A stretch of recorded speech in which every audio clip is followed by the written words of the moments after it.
Hello, Days of Our Lives fans. This is for Monday, yesterday, March the 3rd. I was tied up at the funeral home. The meeting about my mother. This is my precious mother who died this month at the age of 87 years old.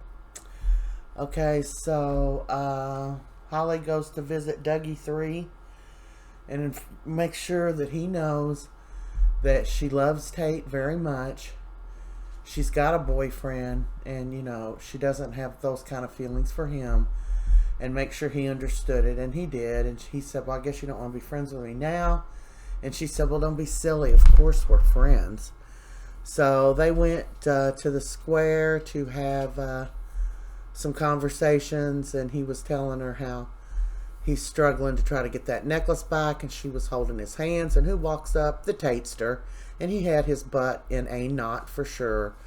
And so Dougie decided just to go on and tell him the truth. He had stolen a necklace. She was trying to help him through it. And he started calling him a thief and all kinds of stuff. It really ticked me off at Tate.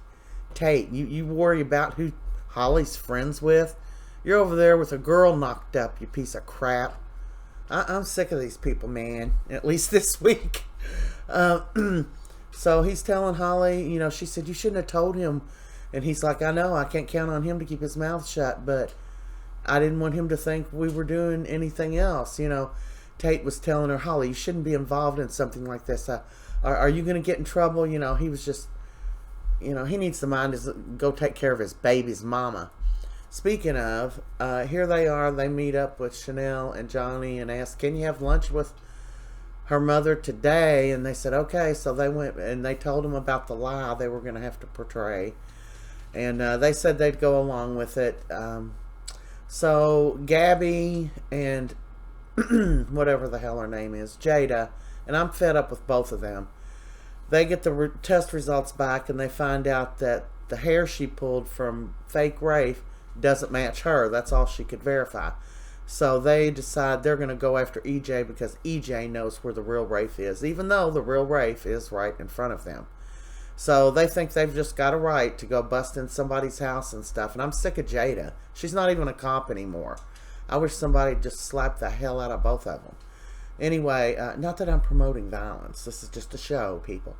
So Paulina goes over to rub some crap in EJ's face, and he wasn't really in the mood for it. And she's like, well, why would I hire you back as my DA? I don't even know what she came over for. And they started yelling at each other, and Chanel and Johhny come in because they got Mrs. Choi on the way over for lunch. So they're telling them, get a grip, zip it, and act like you like each other.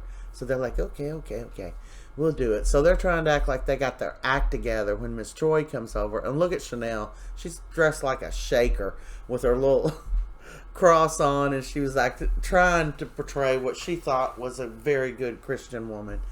And there's Mrs. Choi, so at the start with, she's very impressed with Johhny and Chanel, and she was good friends with Nicole, so, so far so good until what?